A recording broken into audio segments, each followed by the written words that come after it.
샬롬 샬롬 샬롬 샬롬 샬롬. 하나님 사랑합니다. 여러분 주 안에서 사랑합니다. 오늘 사도행전 3장 11절에서 15절 말씀 우리 함께 합독했고 전체가 26절까지죠. 부활의 주님들 예수님이 부활하신 사건 그리고 그 증인들에 대한 내용이 3장 전체에 나타나 있습니다. 우리 2장 44절부터 한번 읽어보죠. 47절까지 2장 말미가 어떻게 끝이 났는지 예루살렘 교회의 진정한 공동체로서의 탄생의 결과죠. 44절부터 함께 나눕니다. 믿는 사람이 다 함께 있어 모든 물건을 서로 통용하고 또 재산과 소유를 팔아 각 사람의 필요를 따라 나눠주며 날마다 마음을 같이하여 성전에 모이기를 힘쓰고 집에서 떡을 떼며 기쁨과 순전한 마음으로 음식을 먹고 하나님을 찬미하며 또 온 백성에게 칭송을 받으니 주께서 구원받은 사람을 날마다 더하게 하시니라. 이렇게 해서 교회가 초대교회 교회가 탄생하는 사건이 일어났습니다. 이적과 함께 주의 은혜가 넘침으로 믿는 자 수가 점점 늘어나죠. 3장에서는 교회 성장에 대해서 이제 본격적으로 말씀합니다. 그래서 교회가 갖는 시련 속에 성장하는 것이 보여집니다. 그냥 쑥쑥 자라면 참 좋겠는데 시련, 비바람을 거쳐야 소나무가 풀을 청청해지죠. 또 한 송이 국화꽃도 밤에 서리가 내리고 나서 큰 고통 속에서 아름다운 꽃이 피어납니다. 이런 그 교회 공동체의 증거로 온전함을 갖추기 위한 많은 모습을 우리가 대하게 되는데 고침받은 안진병인 사건 너무 잘하는 말씀이죠. 나면서 안진병이 된 자가 3장에 소개되고 있습니다. 제9시 기도 시간에 베드로와 요한이 성전에 올라갈새 나면서 못 걷게 된 이를 사람들이 메고 오니 이는 성전에 들어가는 사람들이 구걸하기 위하여 날마다 미문이라는 성전문에 두는지라.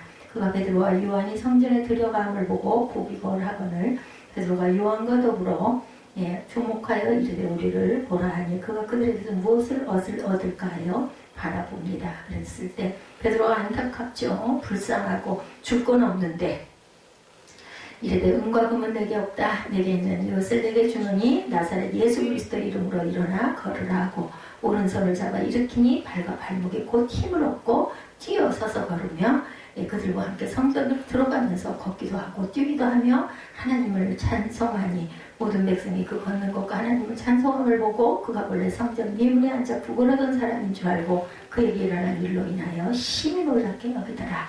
이 내용이 10절까지 내용이죠. 못 보게 된 사람을 고칩니다. 제9시 한국 시간으로는 6시간 차이가 있으니까 오후 3시죠. 이때 베드로와 요한은 나면서 안진병이 된 자를 만났고 이 안진병인을 사람들이 매다가 미문이라는 성전인가 혼자 걷지를 못해요. 그러나 매다가 그 앞에 두죠. 왜냐하면 먹을 거라도 구걸을 해야 되기 때문에 이 안진병인은 40년 이상을 성전에 들어가는 사람들이 구걸을 하며 생계를 유지해서 죽지 않았어. 굶어 죽지는 않았네요. 신체 장애로 인해서 소외된 자의 삶을 살아가고 있습니다. 이 안진병인은 성전 미문 곁에 자리를 잡고 앉아 있었죠. 미문, 아름답다라는 미문이에요. 그 문을 꼭 통과해야 되죠. 양들이 지나가는 문이었습니다. 왜냐하면 성전에 예배를 드리러 가는 유대인들이 늘 그곳을 지나다녔던 그런 아주 그 유명한 문이죠.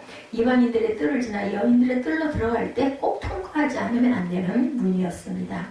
성전 누가복음 18장 10절에 보면 두 사람이 기도하러 성전에 올라가니 하나는 바리새인 하나는 세리라 이렇게 나타나 있습니다.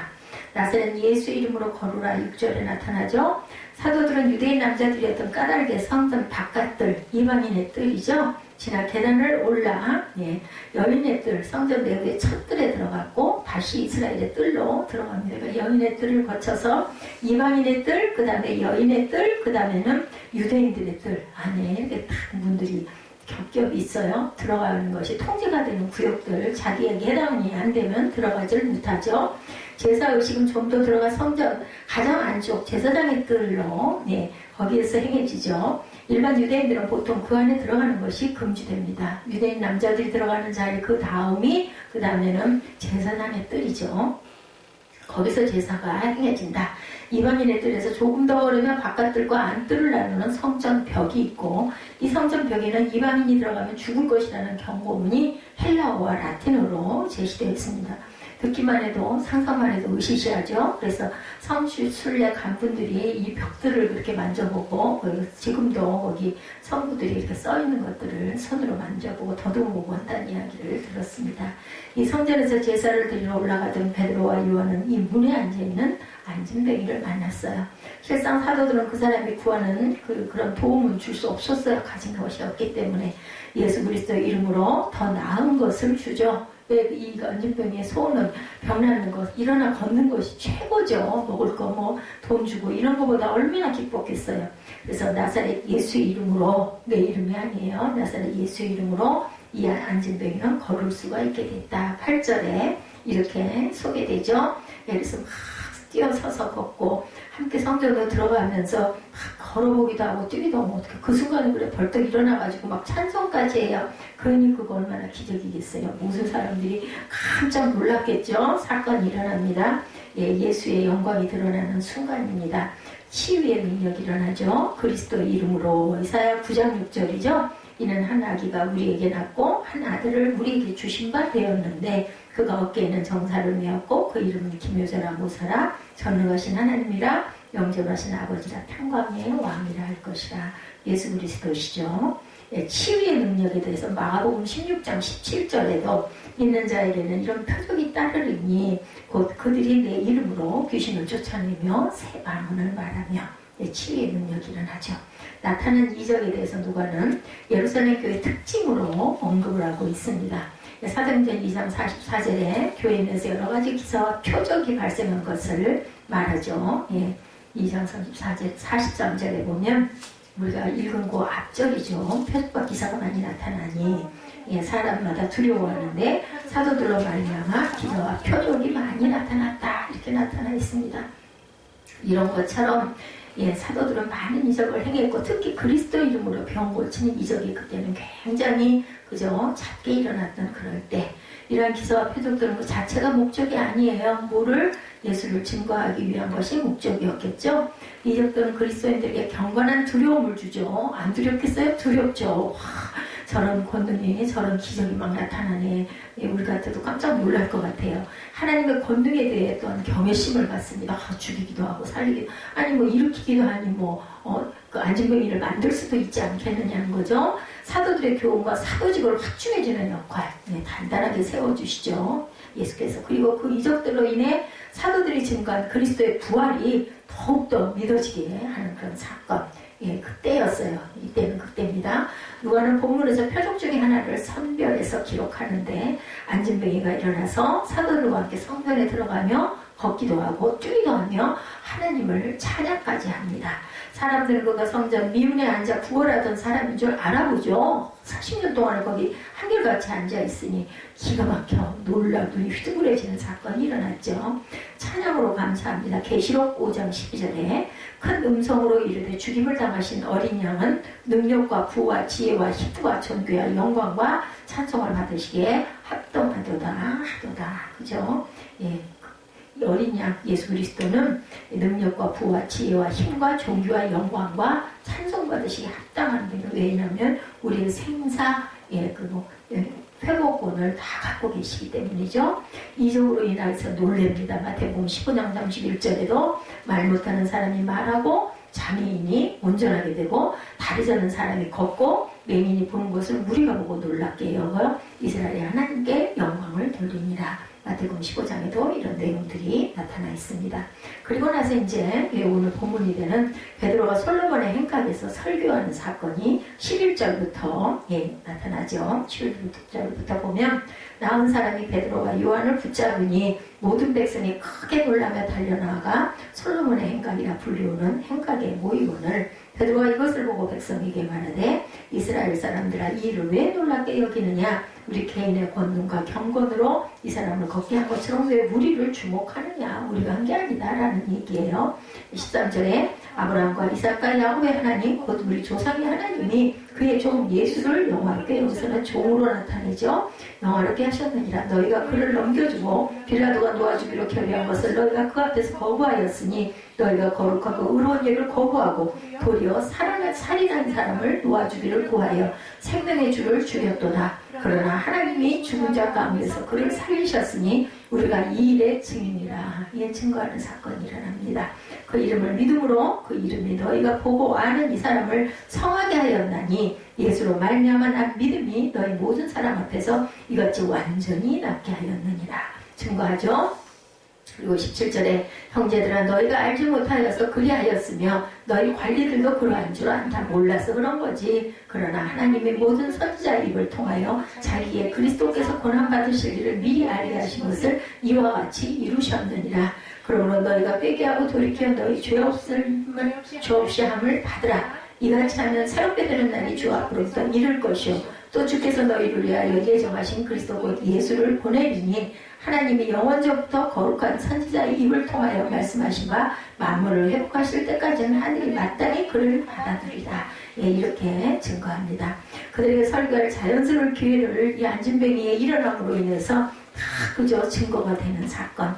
베드로는 자기와 요한이 그 안진뱅이를 걷게 할 수 있었던 것은 나의 능력도 아니고 경건도 아니다. 10절과 16절에 아까 증거했죠. 개인의 권능과 경건으로 이 사람을 걷게 한 것처럼 왜 우리를 주목하느냐. 예수로 말미암아 난 믿음의 모든 사람 앞에서 이같이 완전히 낫게 하셨다. 그를 고친 것은 예수의 권능의 이름이었음을 증거합니다. 우리는 이런 증거를 많이 할 수 있어야 돼요. 그죠? 솔로몬 행각에 대해서 요한복음 10장 23절에도 증거되어 있습니다. 예수께서 성전한 솔로몬 행각에 거니셨다고 나타내죠. 오늘 3장 11절에도 똑같은 말씀이 나타나 있습니다.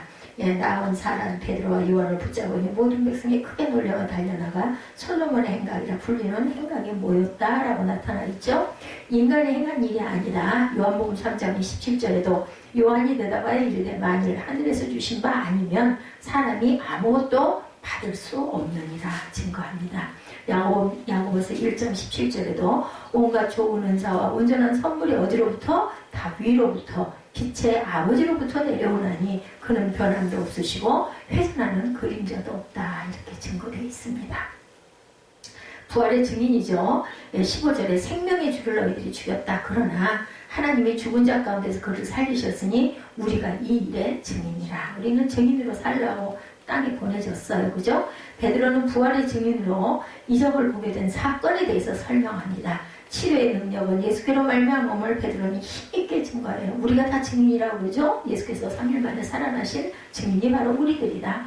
예수님은 그 사람에게서 믿음을 찾으셨고 아무리 미미한 형태라도 믿음이 있으면 고치셨다라는 거죠. 이 안진뱅이가 고침을 받은 것도 바로 믿음에 의해서였다. 대다수의 사람들이 기억하고 있듯이 불과 몇 달 전 예수님은 성의 북문 밖에서 십자가에 달리셨어요. 그분의 시체가 십자가에서 내려오고 장사되었을 때 대부분의 사람들은 그분의 종말 죽었으니 끝이다. 뭐 일반적인 생각이죠. 그러나 베드로는 그들에게 예수님은 그 백성의 지도자에게 배척당하고 로마 관원들에게 넘겨져 처형당했다. 그러나 하나님은 그를 죽은 자 가운데 다시 살리셨다라고 말하죠. 베드로와 그의 동료들은 이 일의 증인이다. 15절에 증거되어 있습니다.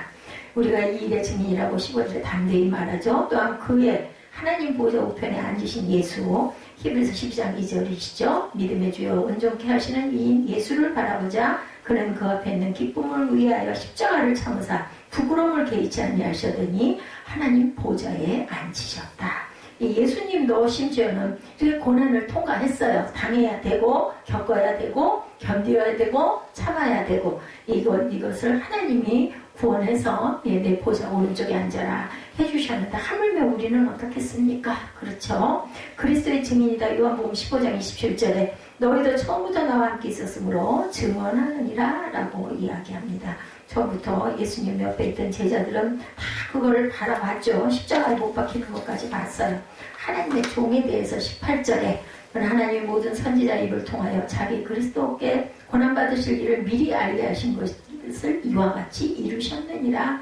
너희가 그런데 회개해야 된다라고 얘기하죠.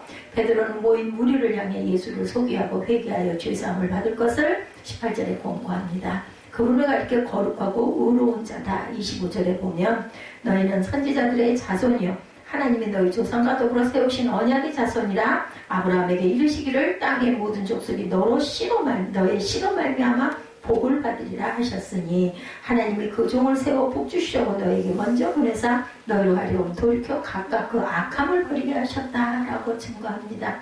그렇기 때문에 특별한 선택을 입은 사람에게 쓰는 고유명사, 거룩하고 의로운 자, 그분은 여호와의 종으로 이사야 선지자가 예언했듯이 높이 들려 지극히 존귀하게 될 뿐. 이사야 52장 13절에 말씀합니다. 너희들은 정말 그렇게 되리니 내 종이 형통하리니 받들어 높이 들려 지극히 존귀하게 되리라 라고 이사야의 52장 2절 3절에 증거하고 있습니다. 누가는 예언의 성취에 대해서 계속해서 말하고 있죠. 예수님은 이사야가 말한 종이기도 하시지만 모세가 예언한 대선지자이기도 하다. 베드로는 하나님께서 그분을 보내사 그의 백성을 자기들의 주에서 돌아서게 하셨다라고 얘기합니다.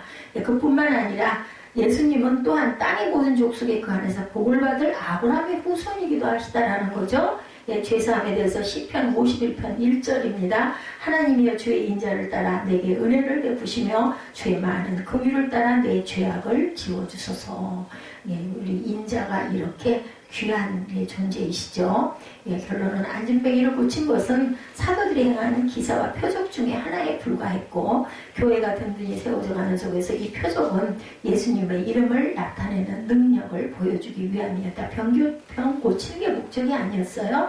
병 고침으로 인하여 예수께서 부활하셨고 하나님의 아들이시고 생사와 복을 증거하는 분의 우리는 증인들이다라는 것을 제자들이 외치죠. 그렇게 해서 많은 사람들이 회개하는 사건이 일어나죠. 모든 것이 예수님의 이름에 의한 것임을 우리가 알 수가 있고 예언의 성취와 함께 열어놓으신 그리스도의 새로운 시대는 회개를 통해서 얻을 수 있는 것임을 베드로의 메시지는 계속해서 강조합니다. 기독교는 예수 그리스도의 죽음과 부활 위에 세워진 집과 같죠. 우리가 예수를 믿는 것은 그가 인류의 구주이시기 때문이고 성경은 예수님의 죽음이 우리를 위한 대속의 죽음이다 라고 증거합니다. 그러면 성경이 제시하는 증거는 주님의 부활의 증거, 그것의 증인들이 바로 저와 여러분들, 왜냐하면 구원을 받았고 의롭다 칭함을 받았기 때문이죠. 만일 예수께서 십자가에 못 박혀 죽으셨으나 다시 살지 못하셨다면 예수님은 인류의 구세주가 될 수가 없었고 기독교는 부활의 신앙이 될 수가 없었겠죠. 그럴 경우 기독교는 타종교들과 다를 바가 하나도 없습니다. 타종교들이 부활이 없이도 존속하는 것은 그들은 영생을 말하지 않기 때문이죠. 그러나 영생을 믿는다면 부활이 없이는 불가능합니다. 부활은 예수님이 하나님의 보내심 받은 그리스도시라는 가장 유력한 증표이죠. 첫 번째로 성경은 몸의 부활을 가르칩니다. 본디 부활은 기독교 용어지만 요즘은 비기독교인들도 부활에 대한 것을 널리 사용하고 있는데 토너먼트 경기에서 그 진편에서 다시 한번 그 경기에 참여할 기회를 주는 것을 패자부활절 이렇게 증가하죠. 민주정치의 부활, 지역경제의 부활 등과 같이 여러 분야에서 부활이라는 말을 자주 많이들 사용을 합니다. 그러나 사람들이 말하는 부활과 성경이 말씀하시는 부활은 내용 자체가 완전히 다르죠. 성경은 육체의 부활을 얘기합니다. 영혼의 부활을 말하지 않는데 그것은 영혼은 불멸하기 때문에 영혼의 부활이라고 얘기하지는 않습니다. 성경이 몸의 부활을 강조하는 까닭은 부활이야말로 죄의 청산을 확인시켜주는 것이기 때문입니다. 로마서 5장 12절이죠. 죄로 말미암아 사망이 왔다고 하신 대로 인간이 죽게 된 것은 죄가 원인이죠. 그러므로 죄를 해결하지 못하면 죽음에 삼켜질 수밖에 없다. 이 세상에는 불공평한 것이 많지만 한 번 죽은 것은 모든 사람에게 다 공평해요. 그죠? 어떤 사람이나 불공평한 것들이 많아요. 그리고 권력을 이용해서 안 되는 걸 되게 하는 일도 많습니다. 그래서 돈이 좋고 물질이 좋고 권세가 좋고 명예가 좋다고 하지만 공평한 건 딱 한 가지. 그런 사람이나 아닌 사람이나 성공한 사람이나 실패한 사람이나 부자나 가난한 자나 명예가 있는 자나 없는 자나 정치가나 아니면은 거지나 이런 그 계기나 똑같이 죽는 것은 한 번씩 누구에게나 꼭 공평하게 있는 사건. 현대는 문명이 최고대로 발달해서 우주에 인공위성을 쏘아 올리고 장기이식도 하고 암도 치료하고 뇌수술도 하고 고속철도가 개통된 지가 벌써 오래전이고 광주에서 서울까지 출퇴근이 가능해지고 이틀이면 미국을 다녀올 정도가 되었고 통신과 인터넷의 발달은 지구를 한 동네처럼 만들어 놓기도 했어요. 그동안 인류가 이룩한 성과는 실로 놀랍습니다. 그러나 최첨단 의술도 죽음 앞에서는 속수무책이죠. 조금 연장할 수는 있지만 그것이 영원할 수는 절대로 없다. 아무리 수완이 좋은 사람도 죽음 앞에서는 무기력함이 짝이 없습니다. 돈이 아무리 많아도 돌아가는 데는 뭐 방법이 없어요. 얼마 전 수십조가 넘는 재산을 갖고 있는 세계적 부호인 빌 게이츠나 웨런 버핏이 모두 자녀들에게 막대한 유산을 남기지 않겠다고 공언을 했다고 그러죠. 그런 부자들은 만약에 사고에 대비해서 미리 유언장을 써서 공증을 하는데, 이는 아무리 큰 부자라도 죽음을 당연한 것으로 받아들인다는 사실을 말해주는 것입니다. 예, 어느 일본인이 세계 최고령 할머니가 117세로 어느 수요일에 돌아갔다고 그래요. 100세를 넘게 살아도 한 번은 죽어요. 117세가 아니라 뭐 200세를 산다 해도 한 번은 돌아가죠. 뭐 줄기세포를 맞으면 생명이 연장이 돼서 뭐 200세 이상 300세도 산다, 뭐 이런 이야기도 떠들고 있는데, 어쩌면 그런 것이 실천될 때가 있을지도 모릅니다. 100년 후가 됐든 뭐 200년 후가 됐든 그래도 어쨌든 죽기는 죽죠. 창세기 5장에 보면 대홍수 이전의 조상들은 보통 800~900년들을 살았지만 그들도 결국은 죽죠. 히브리서 9장 27절에 한 번 죽는 것은 사람에게 정하신 것이요 그 후에는 심판이 있으리라고 한 대로 사람은 누구나 나이가 300세가 됐든 500세가 됐든 무두셀라처럼 뭐 900몇 살을 살든 다 한 번은 죽습니다. 그러나 그리스도인들은 한 번 죽더라도 그것이 끝이 아니고 부활의 약속이 있으므로 절망할 이유가 없죠. 세상 사람들은 사람이 죽는 것을 일컬어 영면한다라고 이야기를 합니다. 영면이란 영원히 잠든다라는 뜻인데, 성경은 성도들이 죽음을 일컬어 잠시 자는 것이다 라고 말합니다. 반대죠. 이는 성도들이 부활에 참여할 것을 두고 하신 말씀입니다. 예수께서 말씀하시죠. 요한복음 11장 25절 유명한 말씀이죠. 나는 부활이요 생명이니 나를 믿는 자는 죽어도 살겠고 무릇 살아서 나를 믿는 자는 영원히 죽지 아니하리니 이것을 내가 믿느냐 하셨어요. 아멘입니다.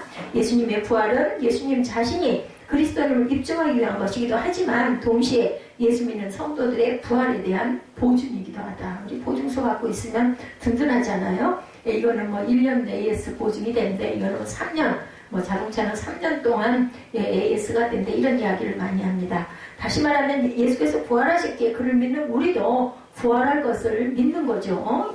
부활하신 예수님의 자녀들이기 때문에, 믿는 믿음의 자녀들이기 때문에. 성경은 고린도전서 15장 17절에 그리스도께서 다시 살아나신 일이 없으면 너희의 믿음도 헛되고 너희가 여전히 죄 가운데 있을 것이요 증거합니다. 18절에 또한 그리스도 안에서 잠자는 자도 망하였으리니 만일 그리스도 안에서 우리가 바라는 것이 다만 이 세상의 삶뿐이면 모든 사람 가운데 우리가 더욱 불쌍한 자이리라. 불쌍하죠. 믿고 따르고 했는데 아무런 소용이 없다면 불쌍한 거죠.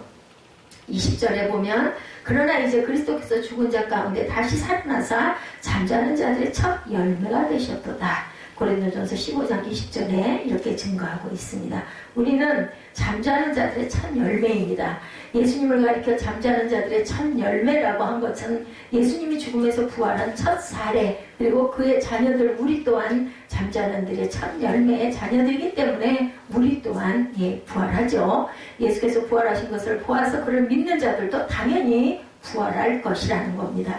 그런데 부활이란 단지 죽었던 몸이 살아나는 것을 말하는 것일까? 만약 그렇다면 부활이 그렇게 바람직한 것이 될 수가 없겠죠. 성경은 부활 시에는 현재와 같은 몸이 아니라 신령한 몸으로 변형된다고 말씀합니다. 현재의 몸과 부활의 몸은 차원이 다르죠. 현재의 몸은 약하고 병들고 늙고 죽는 낮은 차원의 몸이지만 부활의 몸은 강하고 생명이 충만하고 늙지 않고 영생하는 신령한 차원의 몸을 입게 된다. 덧입게 된다. 그죠? 부활하신 예수께서 문이 다 닫혔는데도 방 가운데 나타나셨어요. 벽이 상관이 없죠. 제자들이 놀라고 무서워하니 예수께서 이르시되 어찌하여 두려워하며 어찌하여 마음에 의심이 일어나느냐 이렇게 말씀하십니다. 내 손과 발을 보고 나인 줄 알라. 나를 만져보라. 영은 살갑도가 없으되 너희 보는 바와 같이 나는 다 있느니라. 생선을 잡수시면서도 그러죠. 나는 육을 입고 있기 때문에 이것을 먹느니라 말씀합니다. 그래서 제자들이 믿지 못하자 여기 먹을 것이 있느냐 하시고 구운 생선 한 토막을 들니 받으셔서 제자들이 보는 데서 잡수셨습니다. 이처럼 부활의 몸은 만질 수 있는 몸, 음식도 먹을 수 있는 몸, 또한 동시에 부활의 몸은 음식을 먹지 않아도 무관한 신령한 몸이기도 하다. 먹을 수도 있고 먹지 않을 수도 있고 신령하게 영원히 살 수 있는 몸. 예, 지금까지 살펴본 대로 성경은 몸의 부활을 가르치며 예수께서 죽은 지 사흘 만에 죽음을 이기고 살아나셔서 능력으로 우리의 구주가 되셨습니다. 두 번째로 예수님의 부활을 증언하는 증인들의 말을 보면 우리가 알고 있는 지식의 대부분은 우리가 직접 보고 경험해서 알게 된 것이라기보다는 먼저 보고 경험한 사람들의 증언에 의존하고 있는데 우리 각 사람이 직접 보고 확인한 것만 인정하겠다고 고집한다면 정상적인 생활을 하지 못하죠. 아무 증인이나 다 신용할 수가 없습니다. 먼저 증인이 진실한지 아닌지를 우리가 확실히 알아야 믿어야 우리 또한 그것을 믿을 수가 있겠죠. 우리에게 예수님의 부활을 전해준 증인들은 하나같이 믿을 수 있는 믿음의 사람들이죠. 사도들의 증언이 있고 하나같이 부활하신 주님께서 그들을 찾아오셔서 대면하여 확인했다라고 증언합니다. 예수께서 살아나신 그날 저녁에 제자들은 유대인들을 두려워하여 문들을 닫아버리고 숨을 죽이고 있었어요. 근데 예수께서 오셔서 가운데 서서 말씀하시기를 너에게 평강이 있을지어다. 첫 번째 언어가 샬롬이었죠. 그리고 손과 옆구리를 보이시죠. 주님은 손의 못자국과 옆구리의 창자국을 제자들에게 친히 보여주십니다. 도마가 그러죠. 만져보지 않고는 나는 못 믿겠다라고 얘기하죠. 예, 보지 않고 믿는 자가 복되다는 말씀이 여기서 나옵니다. 예, 나중에 그거 돌아왔을 때 우리가 주를 보았노라 했으나 안 믿죠. 내가 그 손의 못자국을 보면 내 손가락을 그 못자국에 넣으며 내 손을 그 옆구리에 넣어보지 않고는 믿지 아니하겠노라 이렇게 말합니다. 그로부터 여드레를 지나서 제자들이 다시 집안에 있을 때 도마도 함께 있을 때 예, 없이 문이 닫혀있는데 예수께서 두 번째 오시죠. 예, 너희에게 평강이 있을지어다 하시고 예, 도마에게 내 손가락을 이리 내밀어 내 손을 보고 내 손을 내밀어 내 옆구리에 넣어봐라. 그리하고 믿음 없는 자가 되지 말고 믿는 자가 되라고 하시죠. 우리는 도마를 의심적이라고 하지만 예, 도마야말로 우리에게 고마운 사람이 아닐 수 없습니다. 예, 그는 주님의 부활에 대한 의구심을 몸소 주님의 손과 옆구리의 상처를 보고서 확인할 수 있게 우리에게까지 알고 보게 해주었기 때문이죠. 도마가 감히 만져봤겠어요? 못 만져봤겠죠? 보기는 했겠죠. 도마가 나의 주심에 나의 하나님이십니다 하고 꿇어 엎드립니다. 예수께서 말씀하시기를 너는 나를 본 거로 믿느냐? 믿지 않고 예, 보지 못하고 믿는 자들은 복되도다. 안 보고 믿는 자가 오히려 더 복되다. 그리고 주님의 무덤을 찾아갔던 여인들의 증언이 또한 있죠. 안식 후 첫날 주님께서 무덤에 장사되신 지 3일째 되던 새벽에 처음 갔던 그 딸이 막달라 마리아와 또 한 마리아가 무덤을 보려고 갔다가 지진이 나고 주의 천사가 하늘에서 내려 돌을 굴려내고 그 위에 앉은 것을 목격하게 됩니다. 천사의 형상은 번개 같고 그 옷은 눈같이 다 표현되어 있죠. 그러자 창검으로 무장하고 무덤을 지키던 로마 군병들이 엎드러져 무서워 떨며 죽은 사람과 같이 사색이 됐습니다. 그때 천사가 여자들에게 이르기를 너희는 무서워하지 말라. 십자가에 못 박히신 예수를 너희가 찾는 줄 내가 아노라. 그가 여기 계시지 않고 그의 말씀하신 대로 살아나셨느니라. 와서 그의 누우셨던 것을 보라. 빨리 가서 그의 제자들에게 이르되 그가 죽은 자 가운데서 살아나셨고 너희보다 먼저 갈릴리로 가시나니 거기서 너희가 배우리라 하라. 보라 내가 너희에게 일렀느니라. 천사들이 와서 대신 전하죠. 그 여자들이 무서움과 큰 기쁨으로 무덤을 향해 떠나 그 소리를 제자들에게 알리려고 다름질하는데 예수께서 그들을 만나 평안하뇨 하시는 사건이 일어납니다. 이 여자들이 나가 그 발을 붙잡고 경배하니 예수께서 이르기를 무서워 말라. 가서 내 형제들에게 갈릴리로 가라 하라. 거기서 나를 보리라. 예수가 나타나셨어요. 천사들이 말하고 달려가는 도중에. 이 외에도 안식 후 첫날 오후에 글로바 한 제자가 엠마오로 내려가다가 부활하신 예수님을 만나죠. 같이 걸어가면서 얘기를 해도 그분이 예수님인 줄 몰라요. 그들은 즉시 일어나 밤길을 달려 예루살렘의 제자들에게 와서 그 사실을 말합니다. 자기 고향으로 엠마오로 달려가다가 거꾸로 다시 왔던 예루살렘으로 다시 달려가죠. 그뿐 아니라 부활하신 지 40일이 지나 예수께서 승천하실 때 감람산에 오신 500명이 주님을 대면하고 감람산에 모인 그 예수님을 보고 500명이 주님을 대면하고 승천하시는 광경을 또한 목격하죠. 바울은 고린도전서 15장에 말합니다. 3절부터 보면 내가 받은 것을 먼저 너희에게 전하노니 이는 성경대로 그리스도께서 우리 죄를 위하여 죽으시고 장사 진행되었다가 성경대로 사흘 만에 다시 살아나사 게바에게 보이시고 후에 12제자이고 그 후에 500의 형제에게 일시에 보이셨나니. 예, 이렇게 말합니다. 그 중에 지금까지 해반이나 살아있고 어떤 이는 잠들었으며 그 후에 야고보에게 보이셨으며 그 후에 모든 사도에게와 맨 나중에 만섭되지 못한 나 같은 내게도 못한 난자 같은 내게도 보이셨느니라. 바울도 만나 뵀죠. 예수님을 다메섹상에서 그 얘기를 하는 겁니다. 바울이 고린도서를 써보낼 당시에 부활하신 주님을 본 사람들의 절반 이상이 살아 있었던 것을 우리가 고린도전서의 이 증거로 알 수가 있습니다. 특별히 사도 바울이 예수께서 야고보와 그에게 나타나신 것을 언급한 데는 그만한 이유가 있죠. 여기 언급한 야고보는 요한의 형제 야고보가 아니고 예수님의 혈육인 동생 야고보입니다. 이 야고보는 형님이신 예수님에 대하여 반감이 강했던 사람이에요.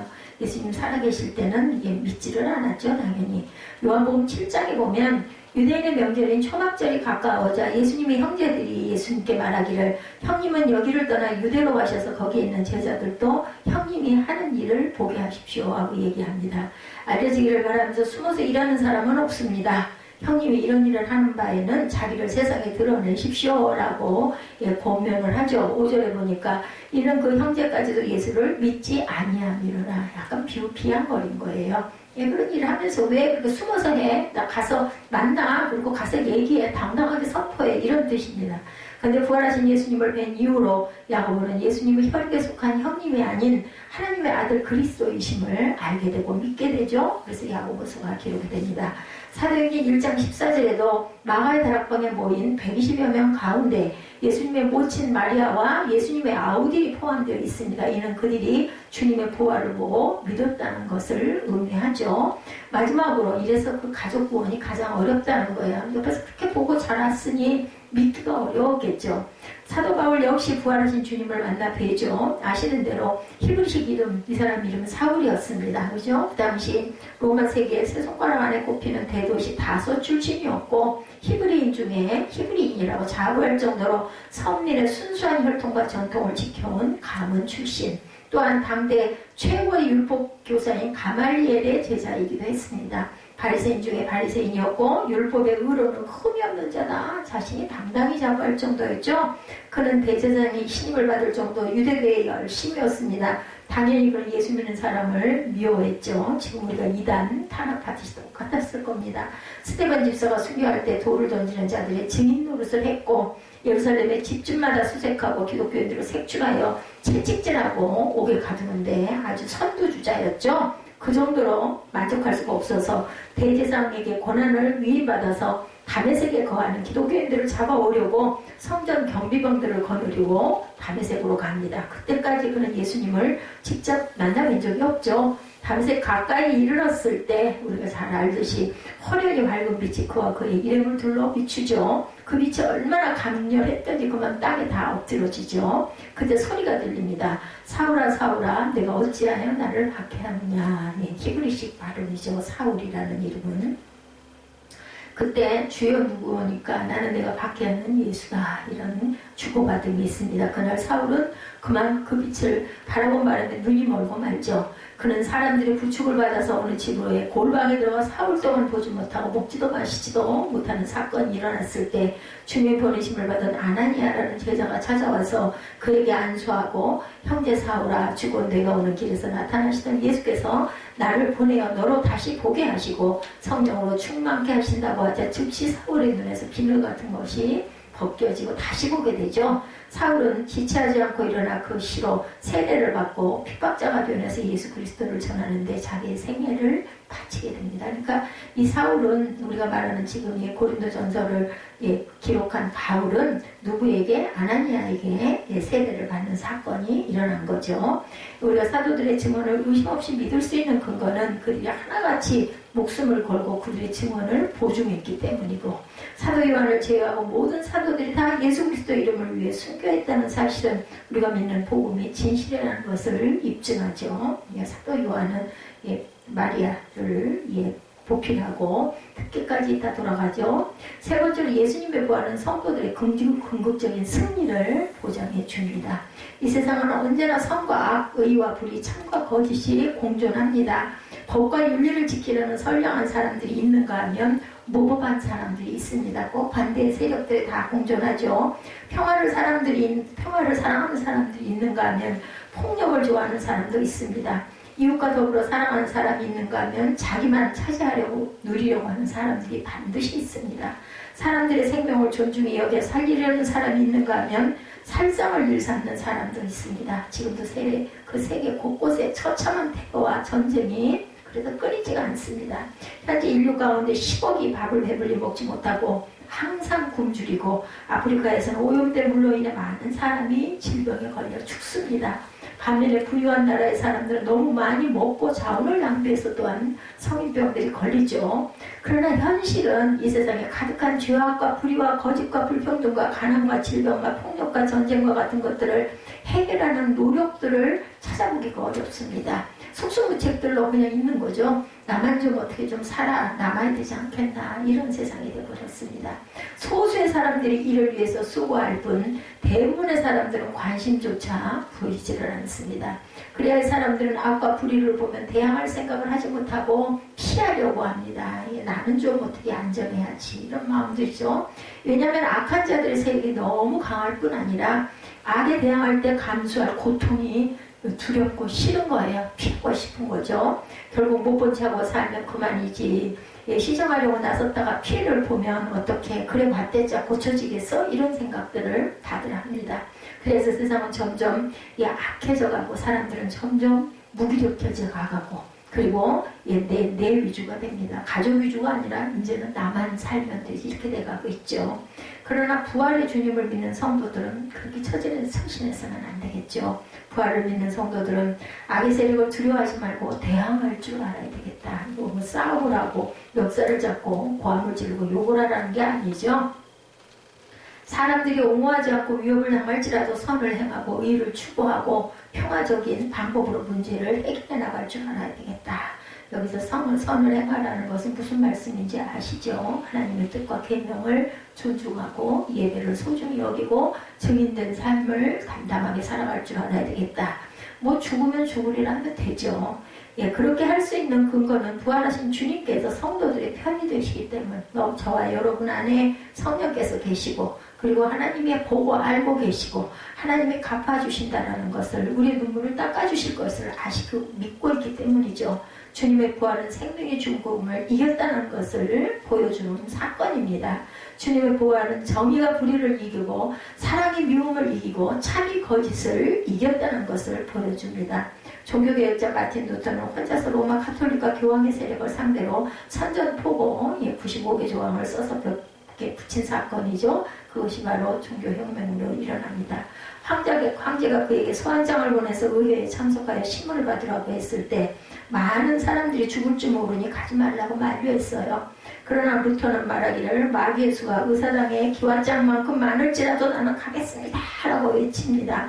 찬송가 내주는 강한 성의어는 그가 작사 작곡한 것인데, 비진리에 맞서는 루터의 신앙의 담대함이 그래서 유명합니다. 내주는 강한 성의어. 이 땅의 마귀 들고로 우리를 삼키려 하나 겁내지 말고 섰거라, 진리로 이기리로다. 친척과 재물과 명예와 생명을 빼앗긴데도 진리는 살아서 그 나라 영원하리라. 이렇게 외치고 고백합니다. 루터가 믿는 것은 자기의 확신한 용기나 지지하는 사람들이 아니었고 죽음에서 부활하신 예수 그리스도 단 한 분이었기 때문이죠. 그는 막강한 교황과 로마 가톨릭을 상대로 싸워서 승리합니다. 마틴 루터는 승리는 주님을 믿고 나아갈 때 악의 세력을 이길 수 있다는 사실을 우리에게 깨워주죠. 그뿐 아니라 성도들에게는 궁극적인 승리가 보장되어 있습니다. 그는 우리 주 예수 그리스도께서 장차 공의의 심판주로 세상에 임하실 것이기 때문이죠. 이 세상에서는 권력이나 금력을 가진 자가 재판에서 이기는 경우가 흔하지만 예수 그리스도의 심판대 앞에서는 권력이나 돈이 아무 소용이 없고 완전히 공의로운 심판이 시행될 것이라는 거죠. 그때 모든 무릎이 주님 앞에 꿇을 것이며 모든 혀가 하나님께 자백할 것이며 각 사람이 자기가 행한 모든 일을 직접 고백하게 될 것이기 때문이죠. 그리하여서 선을 행한 자는 생명의 부활로 악을 행한 자는 심판의 부활로 나아가게 될 것이다. 베드로와 요한이 성전 미문 곁에서 구걸하던 나면서부터 안진병이 된 사람을 일으켰을 때 많은 사람이 이를 보고 놀라 사도들 주위에 모여들었어요. 오늘날도 이런 사건이 있으면 뭐 기가 막히겠죠? 당장에 인터넷에 뜨겠죠? 그때 사도 베드로가 무리들에게 이르기를 이스라엘 사람들아 이 일을 왜 놀랍게 여기느냐? 우리 개인의 권능과 경건으로 이 사람을 걷게 한 것처럼 왜 무리를 주목하느냐? 이렇게 외칩니다. 아브라함과 이삭과 야곱의 하나님, 우리 조상의 하나님이 그의 종 예수를 영화롭게 하였느니라. 너희가 그를 넘겨주고 빌라도가 놓아주기로 결의한 것을 너희가 그 앞에서 거부하였으니 너희가 거룩하고 의로운 일을 거부하고 도리어 살인한 사람을 놓아주기를 구하여 생명의 주를 죽였도다. 그러나 하나님이 죽은 자 가운데 그를 살리셨으니 우리가 이 일의 증인이다. 15절에 증거하죠. 사도들은 주의 이름으로 이적을 행했지만 자기들을 드러내지 않고 오직 죽은 자 가운데서 부활하신 예수 그리스도를 전하기에 힘썼다. 우리가 이런 자세로 믿음을 지키고 살아가야 되겠죠. 내가 한 것이 아니라 하나님이 나를 통해 이루셨다라고 고백할 줄 알아야겠습니다. 사도들에게 전파되기 시작한 복음이 오늘 우리에게까지 전해진 것은 수많은 복음의 증인들이 사명을 감당하고 전도를 위해서 헌신하고 생명을 주님 앞에 순교로 바쳤기 때문입니다. 이제 우리에게는 이 시대 사람들에게 부활하신 주님을 전해줄 증인의 사명이 주어졌음을 깨닫고 그것이 목표가 되어 살아가야 되겠죠.